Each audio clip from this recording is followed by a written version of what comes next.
1, 2, 3, 4.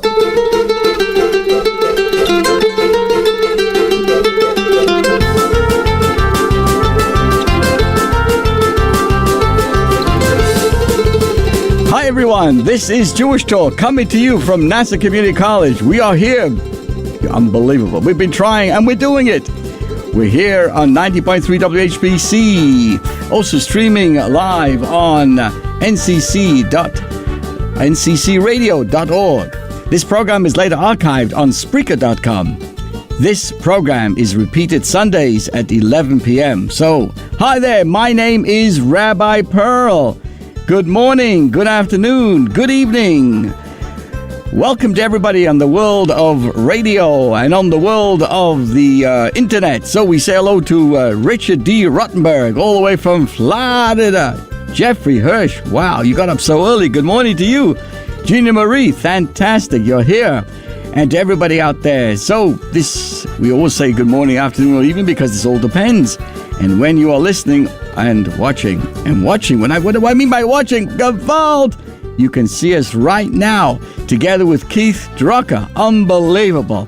He made a cameo last week. Unbelievable. Keith, it was fantastic to see you. You can see us right now on Facebook Live at WHPC or on my page at facebook.com, Anshul Pearl. So hello on the radio. Hello online. Hello to the world. Shalom Aleichem, as we say hello to Levana Cohen-Lichter, and to Linda Zellickson. A good year to everybody. We're going to, and eventually in our program today, talk about what's our view on cancel culture. And I say up front, my friends, yes, our view of cancel culture is totally the opposite in what the world tries to teach us. So we'll be talking about cancel culture. Here's another important question, something that really bothers everybody. Can I name my dog Israel? Unbelievable. What if you had a brain transplant? What happens? So we're going to talk about that. Hello to Doug Ugent. Unbelievable. Doug, good morning to you. So before we get into our three main topics here, we have an important, you could say, an insight to be able to prepare ourselves. You see, preparing for Rosh Hashanah should not be a downer. It's an auspicious, exciting time for clarity, for closeness. And guess what, my friends? This period of preparation is grounded in positivity and love. The Hebrew month of Elul, which we're in right now, really is a spiritually supercharged time that leads us up to Rosh Hashanah, the Jewish New Year, and Yom Kippur. It has a rather surprising theme. The Hebrew word Elul, E-L-U-L, is an acronym for the phrase Ani ledodi v'dodi li, which translates, it comes from King Solomon's book of the Song of Songs, Shir Hashirim. These words, the Hebrew word Elul, has the same acronym for the words I am for my beloved and my beloved is me. Again, many use this term in terms of a marriage. Ani ledodi v'dodi li. So to borrow from Tina Turner's famous song, what's love got to do with this? Why does this phrase articulates actually the deep longing between two lovers? Why should this be a metaphor to describe our relationship in the month of Elul prior to the high holiday season? Why should this serve as the core focus of our preparation for Rosh Hashanah? In the world of Chabad, you have the Alter Rebbe, the first Chabad Rebbe, who gives a famous metaphor for this relationship and describes it in the following terms. Like a king who typically lives in his palace, access to the king requires an appointment, knowing someone, knowing the language, being dressed properly, all the etiquette of going into a palace. There comes a time when the king leaves his palace and he meets the people in their workplace. And because there's an immediate access to the king, you're in the street, you're in your marketplace, your place of work, the access to the king is so accessible. And so the Alter Rebbe explains, in the month of Elul, the king is in the field, he's in our world, the world that we live in, and his accessibility. You can just go over to him and ask him for all the blessings. God is in a good mood in this month.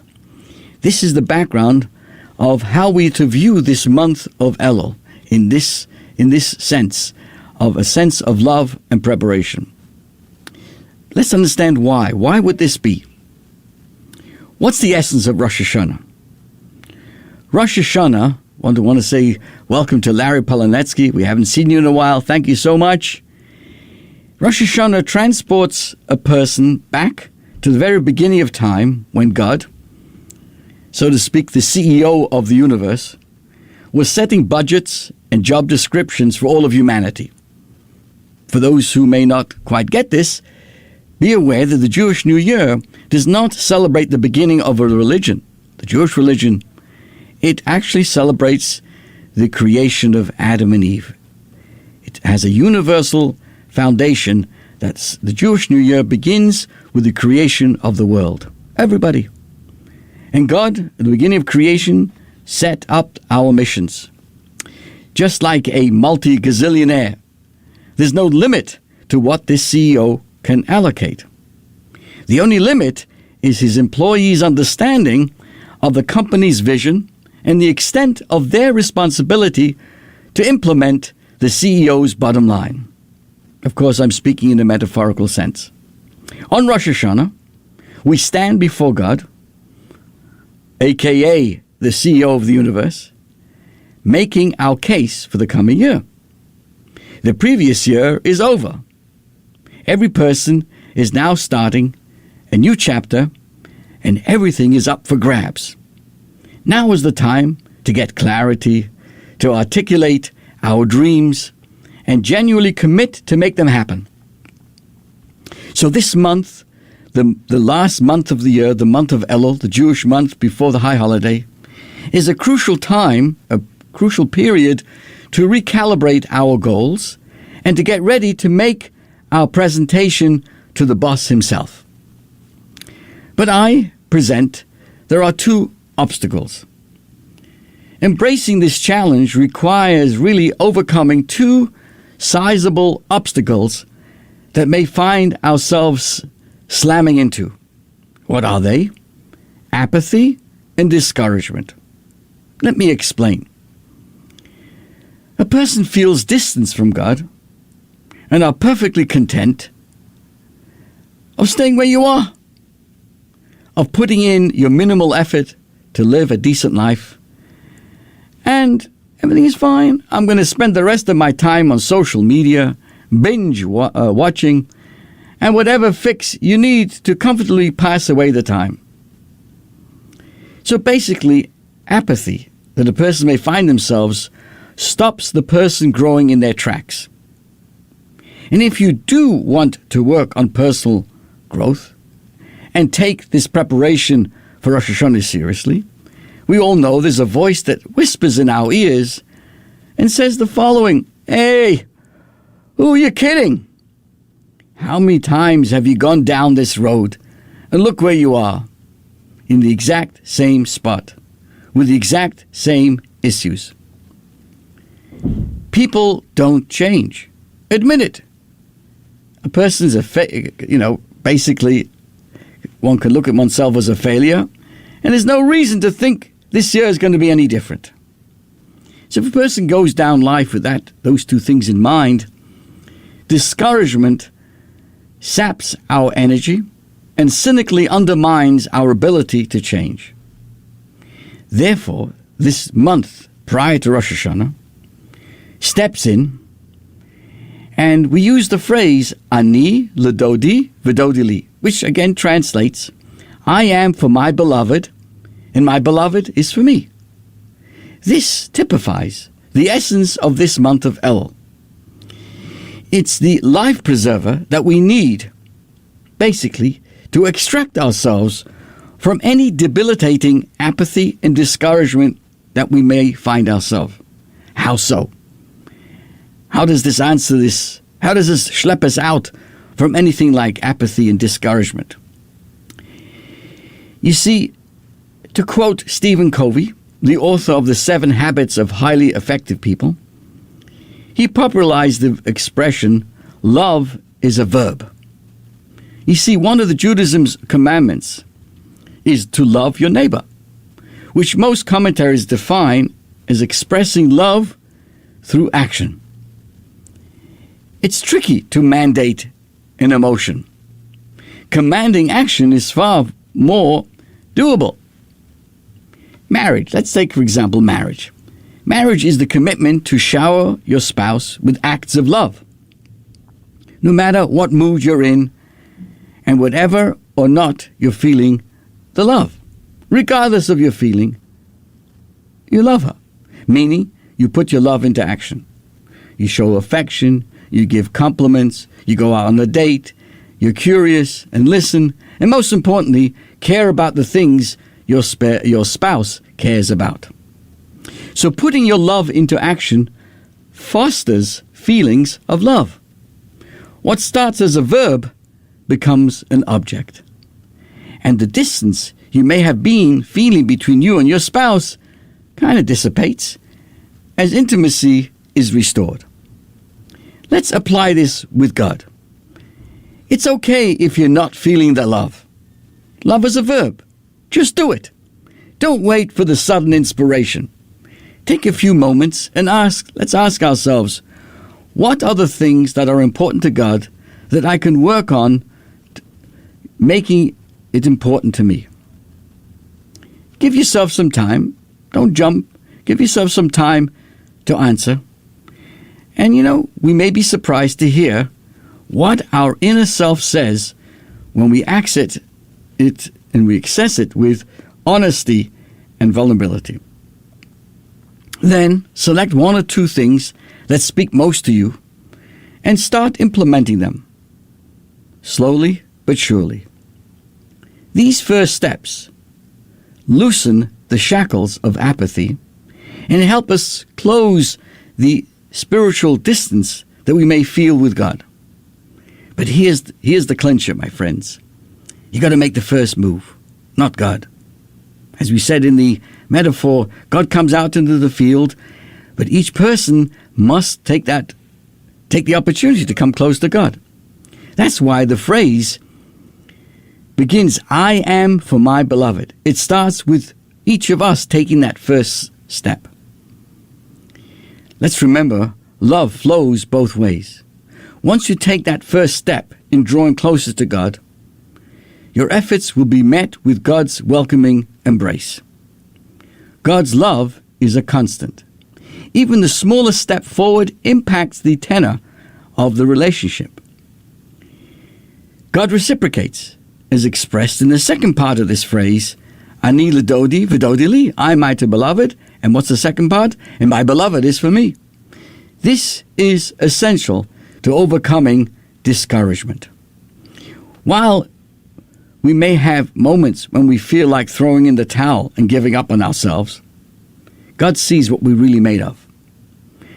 As our Creator, who invested in each and every one of us for immeasurable potential, for greatness, that only we can achieve through our unique mission in life, God is rooting for you, and for me, and for you, for all of us, and wants us to succeed. Feeling that love and allowing it to empower us to take the step and pushes us to move forward in our journey. So again, during this month, in these final days before Rosh Hashanah, should never ever be a heavy downer. It's an auspicious, exciting time for clarity and closeness, and is all grounded in positivity and love. That is why the essence of this month of Elul is expressed through this phrase, Ani l'dodi v'dodi li. As we say good morning to Stacy Hirsch and Sebastian Vital, I am for my beloved, and my beloved is for me, which underscores the love that exemplifies this period of time. Turns out that love has everything to do with it. Initiating small steps. We want to say small steps, but I know a gentleman who takes big steps of helping with kindness and making homes look beautiful and taking the time to have a spiritual conversation as I welcome Mike Panis to the stage. Thank you so much, Mike, for all the good work that you do for humanity. Turns out that love has everything to do with it. Initiating small steps to strengthen our relationship with God. When we do that, my friends, we will find that we're able to shake off any apathy, and we can arouse a greater feeling of love and closeness. And what happens after that, this in turn will be reciprocated by God's constant love, giving each and every one of us the encouragement and confidence to plow forward step by step in fulfilling our life's journey.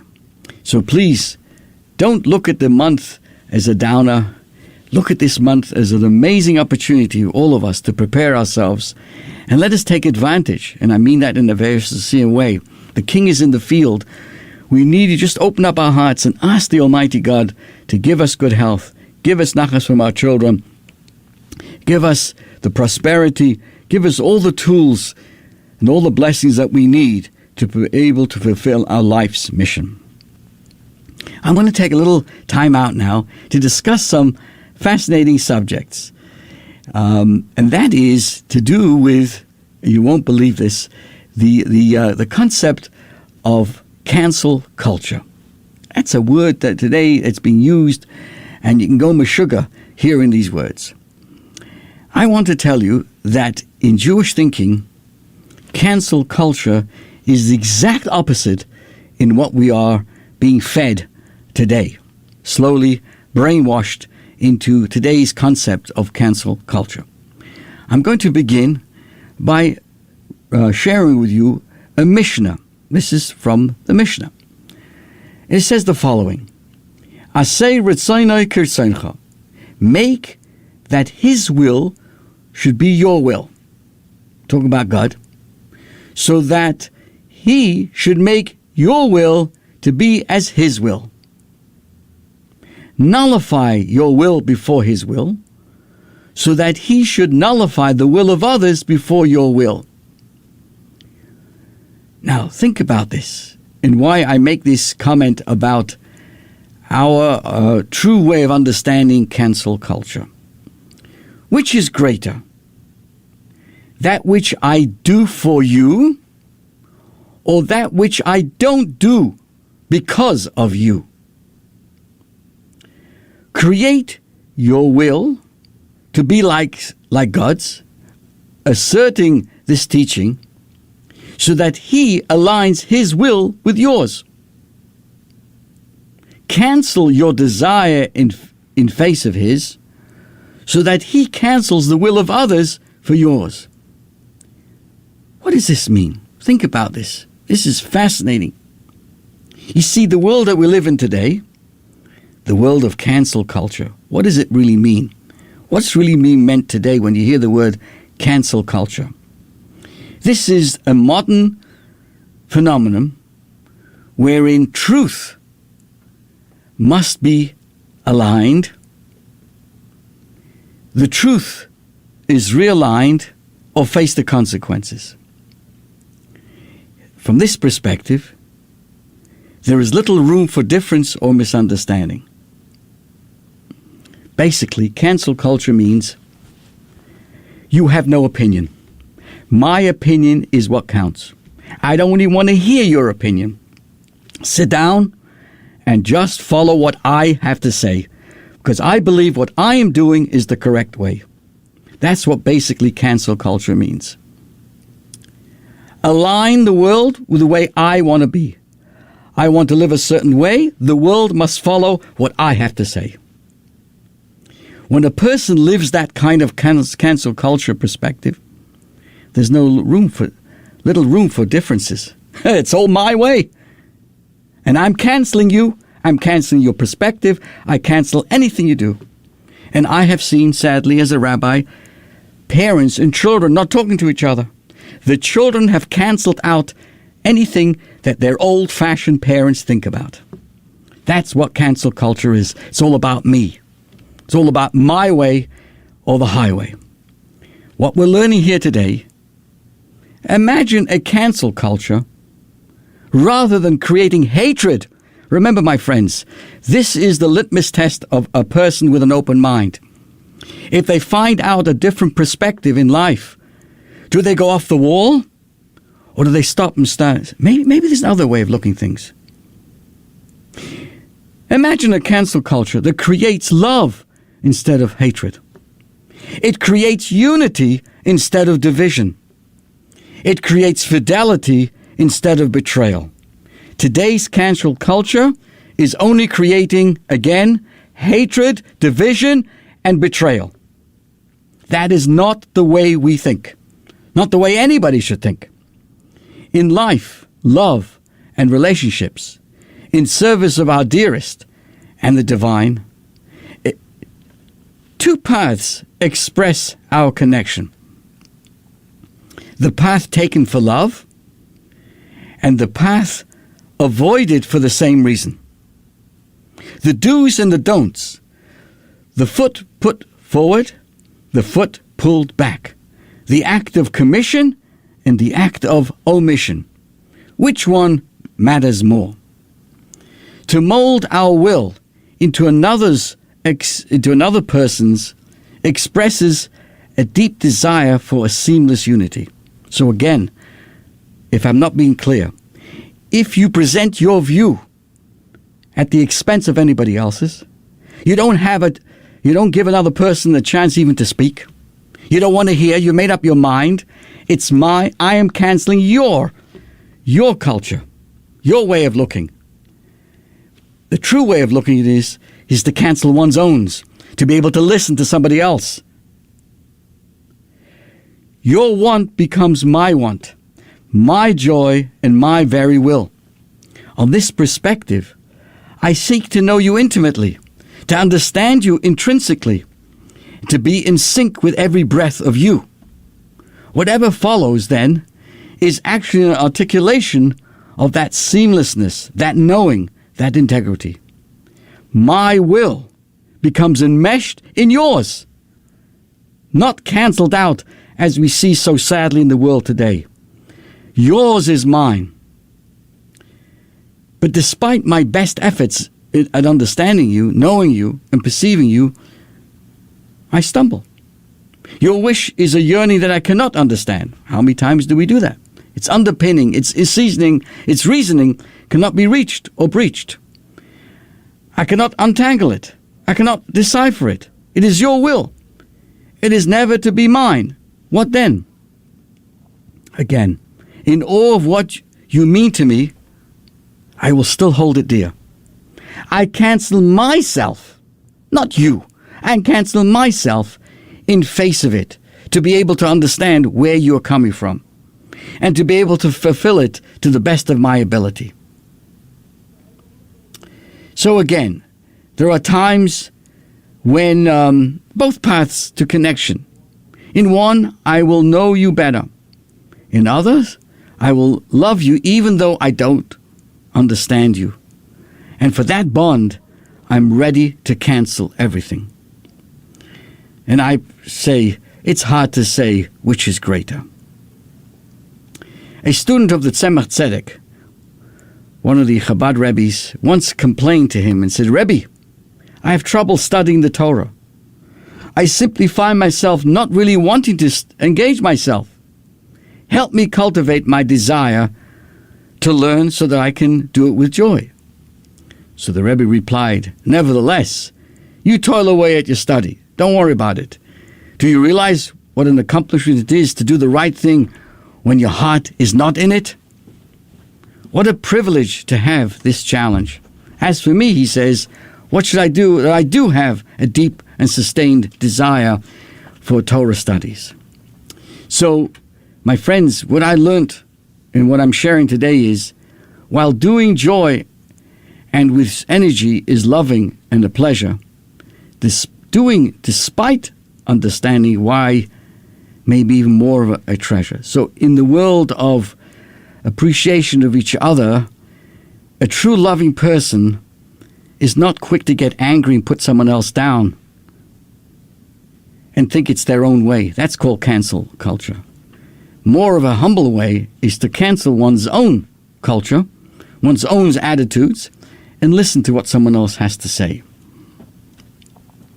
Now, before I go into a very, very special musical presentation, a short one, my friend, so someone asked the question, can I name my dog Israel?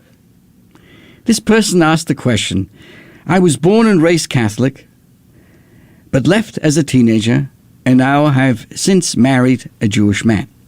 I have adopted many Jewish customs. My husband is from an observant family, but no longer identifies with the Jewish community. I hope this gives you some background. Now for my question. We purchased a new dog last week from our local breeder. I love Jewish biblical names and would like to name the dog Israel. My husband strongly objects on the grounds that his great-grandfather was a rabbi and his name was Israel. He has compared this, to him wanting to name the dog John Paul after the last pope. I told him that it wouldn't bother me at all to name the dog after the pope. I just like the name Israel. My point is that my husband is not religious and is estranged from his family. He has nothing to do with Judaism for more than 30 years now, so I can't see why he objects to the name so much. I'm sure you get these questions all the time. Do you have any advice for me? Okay, so here goes, my friends. You see, Jewishness is a funny thing. It's very hard for others to understand what it means for a Jew's connection to their identity. A Jew may be estranged from their religion for many years, but never does that person lose that Jewish spark. The harshest insult is to suggest to an unaffiliated Jew that he's no longer Jewish. It isn't true, and he knows it. There may be all kinds of reasons why your husband left Judaism, but he will never lose his Jewishness. Below the layers of hurt and anger and resentment or doubt, there is a pintalayid inside of that person. He may have experienced a bad family life, but his family will always be his family. In a similar way, the Jewish people will always be his people, his extended family. In some ways, our bond is even deeper than a family bond. It's the essence of our being. So, you have good intentions in wanting to give a Jewish name to your dog, but be aware that you are touching the feelings that lie in the deepest core of your husband's soul, part of him you may never be able to understand. You feel that you are honoring Judaism by naming the dog Israel. He feels it's a disgrace to his Jewish heritage. For you, the issue is labeling a dog. For him, it is a far more pressing issue. It is labeling his own soul. Your husband can't call the dog Israel because that's his name. There's a tag around your husband's soul that he will never be able to remove. What do you think that dog tag says, so to speak? It says the word Israel.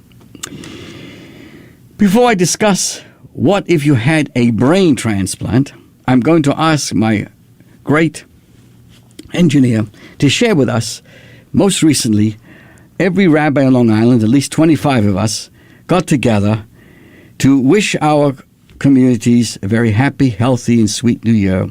We got together, and let me present to you 25 rabbis singing Avinu Malkeinu.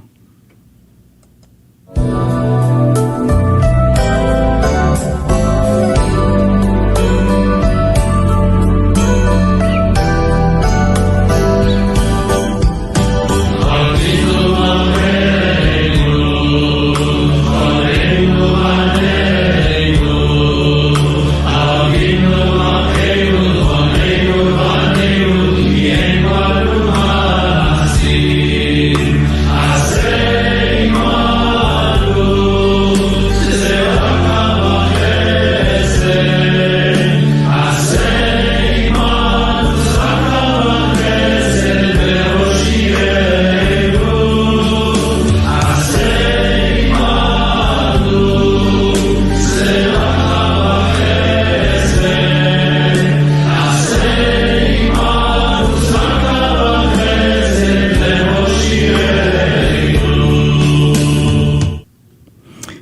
So there you have it. There you have it. If you did not hear it, you can go to my YouTube channel, Anshel Perl or Rabbi Perl, and you'll see this very, very special, unique presentation of 25 rabbis who went to barbershop quartet school, and we sang this together.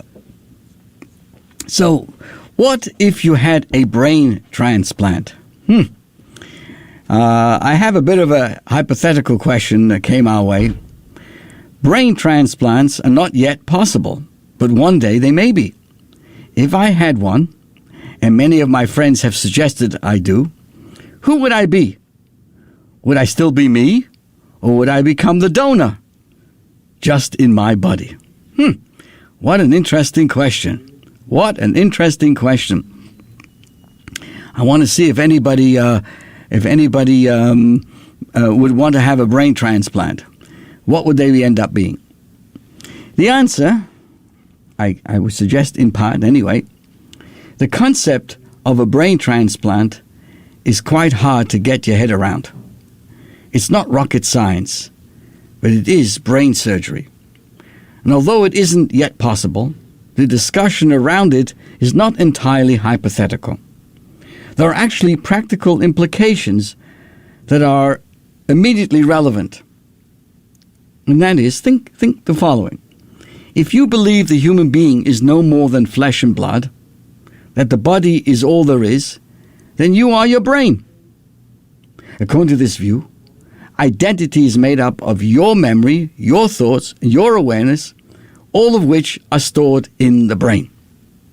If you receive someone else's brain, you would receive their memory, and so their identity would become yours. But I think it is absurd to believe that our body is all we are. A person is so much more than just a piece of meat. You have layers to your identity that transcend your physical self. What is that? That's called the soul. That's called the neshama. That is where you really are found. So, your body, our body, including our brains, is just the hardware. The software is our soul. A brain transplant would be like getting a new phone. You transfer your information from the cloud to the new device. Your identity would download into the new brain. Even with someone else's brain, the soul will still be yours. You still will be you. That is why someone who loses their memory due to Alzheimer's or the like do not lose their identity. Their soul remains intact. Even if their brain cannot process the information, it is still there in the soul. The hardware, sadly, may be damaged, but the information is all there in the cloud.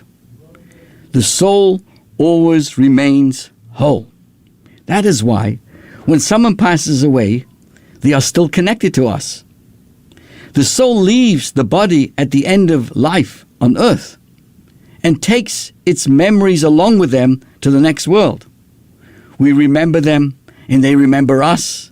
The connection always remains on both ends. So I want to say thank you for that fascinating question. It must have come from a good brain. I think you should keep it. No joke intended.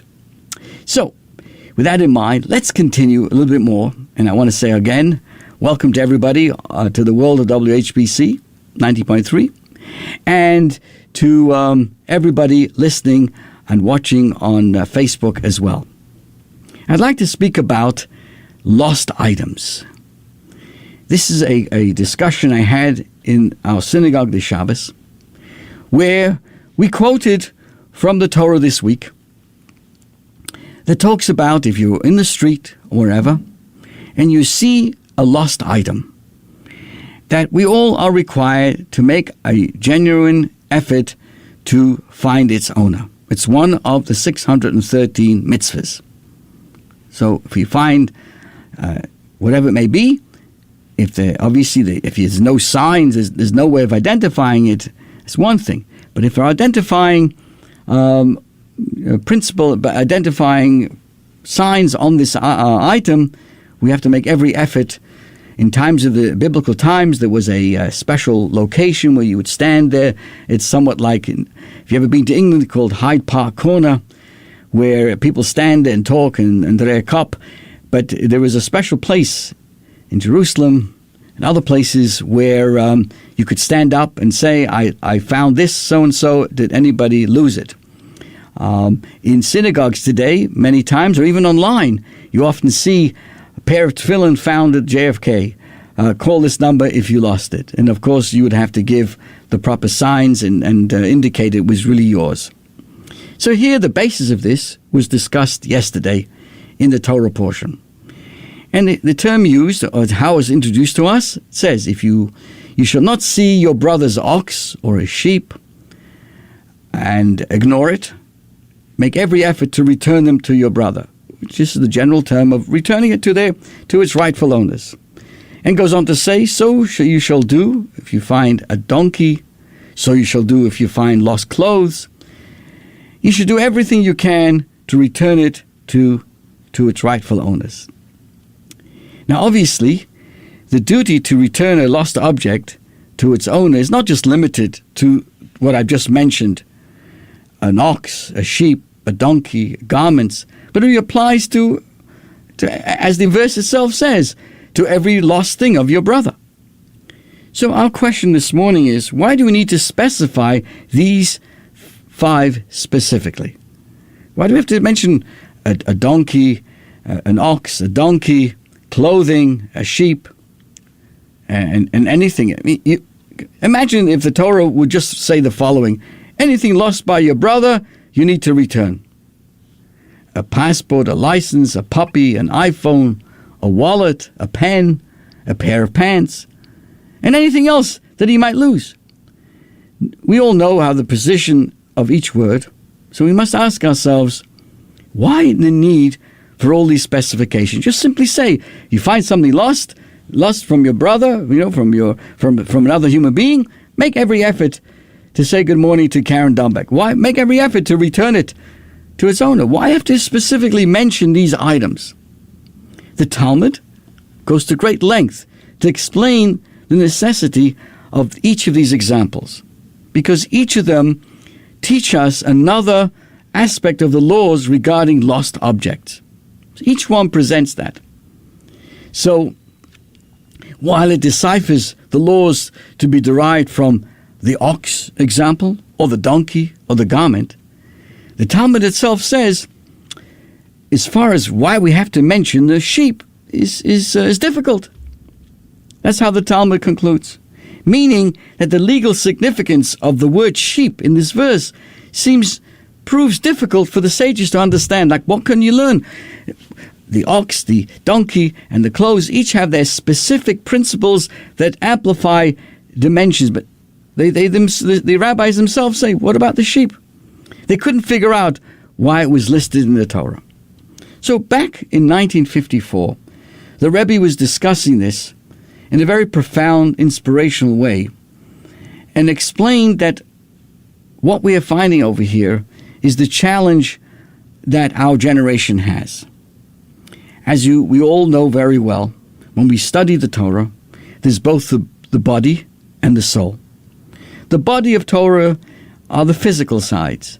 Right? There's the physical dimension when things happened, the actual laws that it legislates. That's the physical side. But there's also a soul, a mystical dimension that every story has in a very sublime analogy and its spiritual counterpart. So accordingly, think of it the following. Just as we have a mitzvah of returning a lost object, it applies not only to the physical property of someone else, but also to the emotional and spiritual possessions as well. Yes, let us be honest and open, we sometimes lose ourselves. For example, we encounter a life that's gone astray. We can encounter a confused mind, a dysfunctional heart, a soul that has lost its moral compass or spiritual sensitivity. So guess what? Just as we are obligated to return something physical back to its owner, if we're in the position to return something spiritual, psychological, whatever it may be, to its owner, that is also included in returning a lost item. As I pointed out, a doctor, when they help someone to get better, not only are they fulfilling the mitzvah of helping someone to recover, but also they're, in a certain sense, fulfilling the mitzvah of Hashavas Aveda. They're restoring a lost item, the lost item of health, as in this example. A person may not remain indifferent to the spiritual or emotional plight of anyone any more than just as we would not ignore and make every effort to return someone's iPhone, a puppy, or a wallet, we too must make every effort to return and help return someone else on a spiritual, whether it's, for example, someone who's an addict, and other kinds of issues like that. So, let me tell you about the great late comedian Jackie Mason. He tells about the day when he himself went to the psychiatrist. And he said the following: "I'm not embarrassed to admit it. I didn't know who I was. I had to find out who I am, the real me. So I sat down on the couch, and the doctor says, 'This is not the real you.' So I say, 'If this is not the real me, then who is the real me?' The doctor says, 'We need to figure it out.' I said, 'Okay. But if we find out who is the real me, then how will I know if it is really me, since I don't know who the real me is? In fact, maybe it would be better if I don't know the real me. Maybe I should leave him over there, or better yet, maybe I should wait for him to find me.' The doctor gives me," says Jackie Mason, "a serious face, and says this is serious," he says. "We must start the journey, and you owe me $100 for this first session." Jackie Mason says, I say to the doctor, "Who says that the real me is worth $100? In fact, what happened if the real me is going to a different psychologist altogether and paying him $100? Then I said, "Doctor, if this is not the real me, why should I give you $100? In fact, what if you are the real me, then you owe me $100. I'll tell you what," says Jackie Mason, "I'll charge you $50 and we'll call it even." You know, that's just a little joke, my friends. Hello, good morning to David Klitnick. "I feel lost" is a common lament. Sometimes we don't only lose our possessions, but also ourselves. We feel like we lost our way. We lost our mind, our heart, our motivation, our clarity, our passion.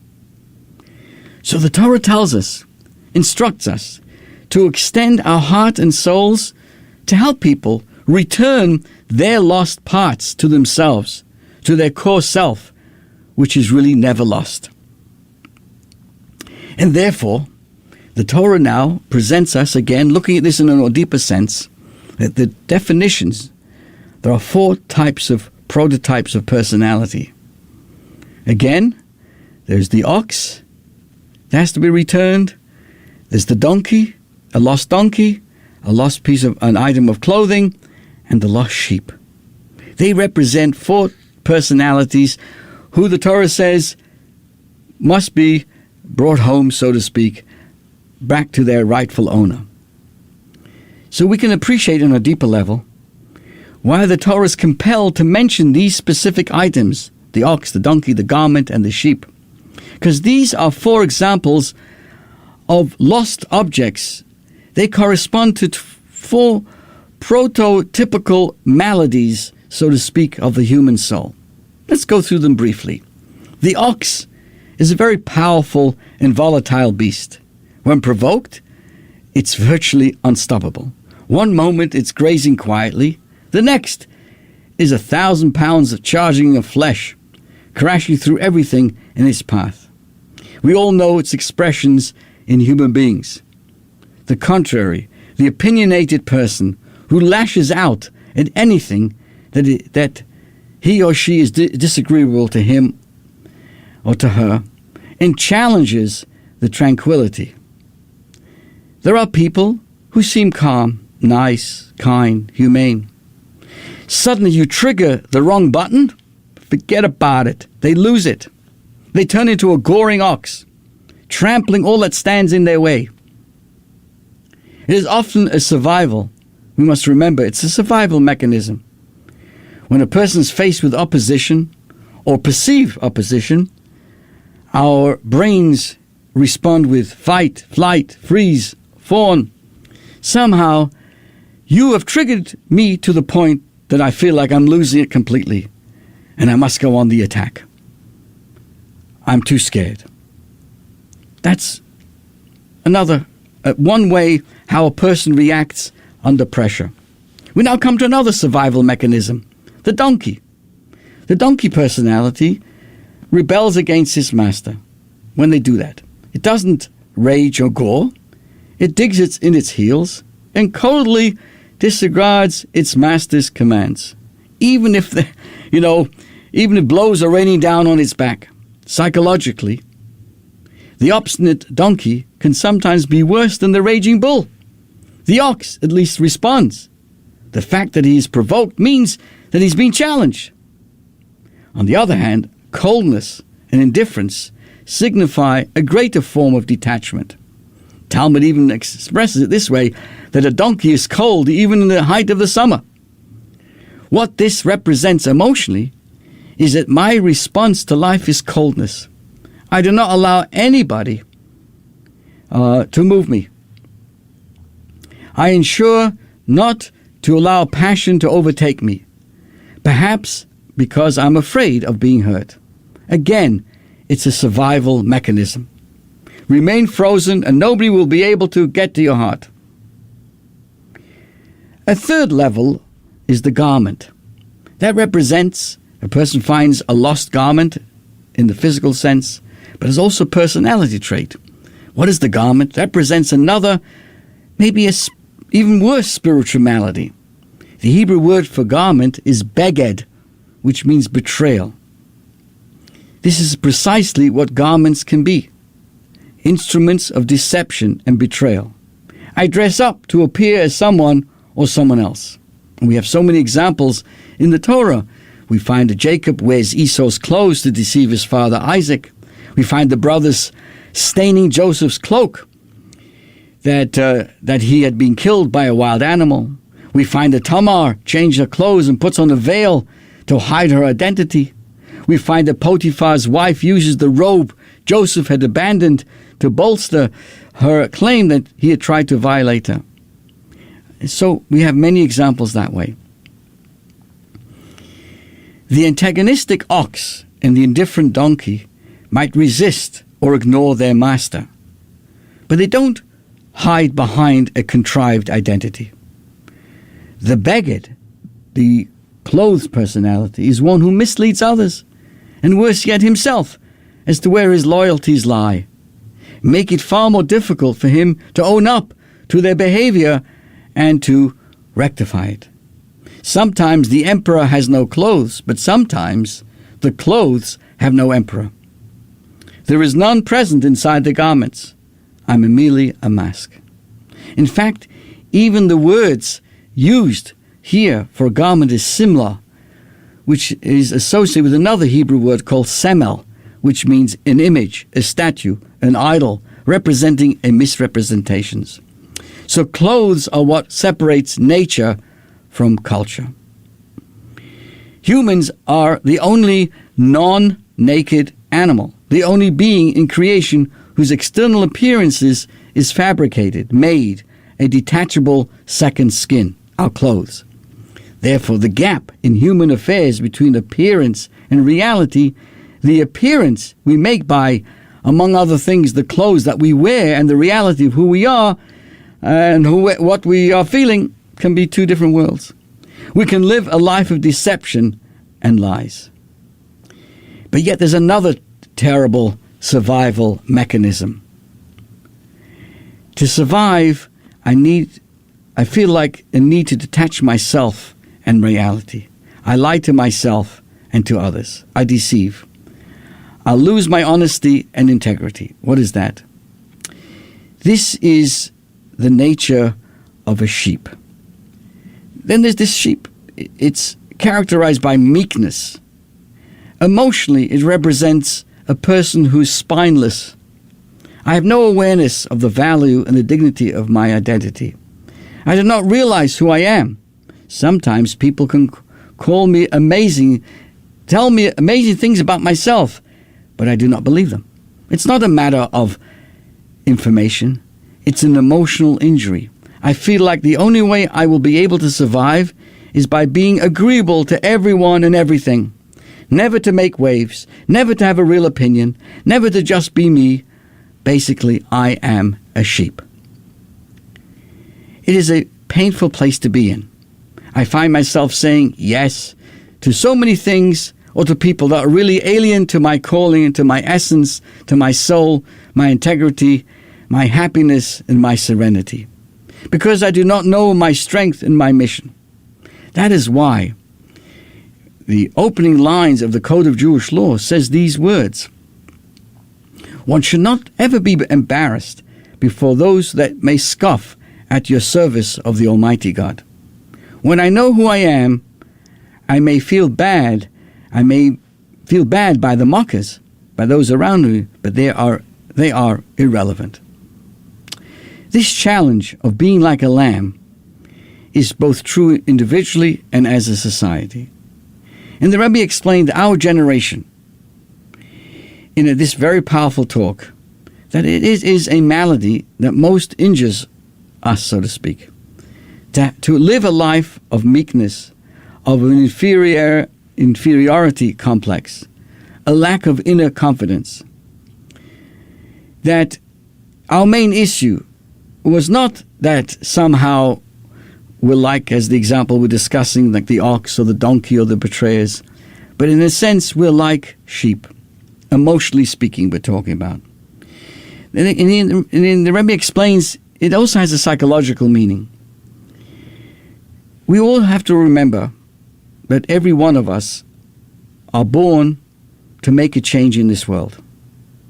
If only we understood and reminded ourselves of that mission. As I often joke, we're not on this world simply to have a cruise out of Fort Lauderdale, eat pizza, and go fishing. It's nice things to do, it's beautiful. I wish I could do these things. But that's not really what life is all about.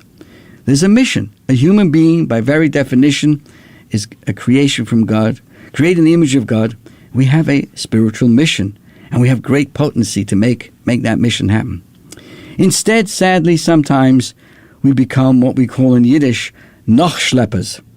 Nachschleppers is like a sheep, following anyone who says, follow me. This is what we're dealing with. This is the concept of what we must keep in mind. We all have the ability to bring godliness into this world, to bring that divine oneness into this world, and to bring the whole world together. Somewhat to what we discussed earlier on, that our definition of cancel culture is not canceling someone else's opinion, but canceling oneself for the greater good, canceling one's view in a certain sense of perhaps, maybe I made a mistake in the way I look at things. Maybe there's a bigger picture. Maybe there's something bigger I can learn from somebody else. How can I bring the world together? If a person's reaction to a challenge separates them, it's understandable. It's painful. We have to appreciate that. But at the end of the day, that's not... The goal is to bring the world together in achdus, in oneness. And that is really what is, in a certain sense, what is so difficult about the sheep in this example. A person loses their confidence. They are emotionally, trying to appease the people around them. They copy whatever looks good. They're so busy trying to figure out how to copy others and make sure that they don't, they fit in. I once heard from Rabbi Jacob J. Hecht, Alav Shalom. He talked about the community, and he said, we're so busy giving our children what we didn't have, we've forgotten to give our children what we do have. Instead of understanding that we are, in a certain sense, and I say this very carefully and respectfully, revolutionaries. What does it mean to revolutionary? Destined to transform this world and to restore its oneness. And I think all of us can appreciate all the counterculture and all the woke stuff that we're hearing about is not creating unity. That is the best litmus test or the best indication that there's something that has to be recalibrated. Any conversation on any level, spiritually, physically, politically, if it brings people together, you are on the right road. If there's something that tears society apart, tears apart friendship, you know there's something wrong over there. So, in a sense, this is what we are up with when we talk about the sheep personality. We're frightened by our own power. We're frightened to look at ourselves openly and sincerely and say, what am I here for? And to the point sometimes we're so involved in fighting, we forget who we really are. And we feel somehow inferior. I'm talking about anybody. But we must recognize, every human being must recognize they have the ability with truth, with holiness, to make a difference. And not allow ourselves to be lost to anxieties and the pressures and to surrender ourselves, to surrender our core to something external. And that is why the Rebbe would say often that with children, that we often want them to appear don't be too Jewish, not to stand out, not to know who they are, and not to give them the pride and joy of what it means to make the future. Why? Because we're ashamed or scared of allowing them to grow in the proper manner. And that is why the Talmud points out that it was difficult to understand what the lamb is, because in the deeper sense that all the other reactions of the ox and the donkey and the garment personalities, you can deal with it. There's a certain thing, but the deepest one, when a person hides under that kind of thinking of a sheep follow the majority, that's a difficult thing to help. Nevertheless, what does the Torah tell us? Where there's sheep, even under those circumstances, we always have the mitzvah of helping that person regain themselves and bring them home, just like we would bring a lost item home. This is your host, Rabbi Perl, wishing you a wonderful week, wishing everybody a ksiva v'chasima tova to be inscribed and sealed for a very happy, healthy, and sweet new year. Thank you all for joining us.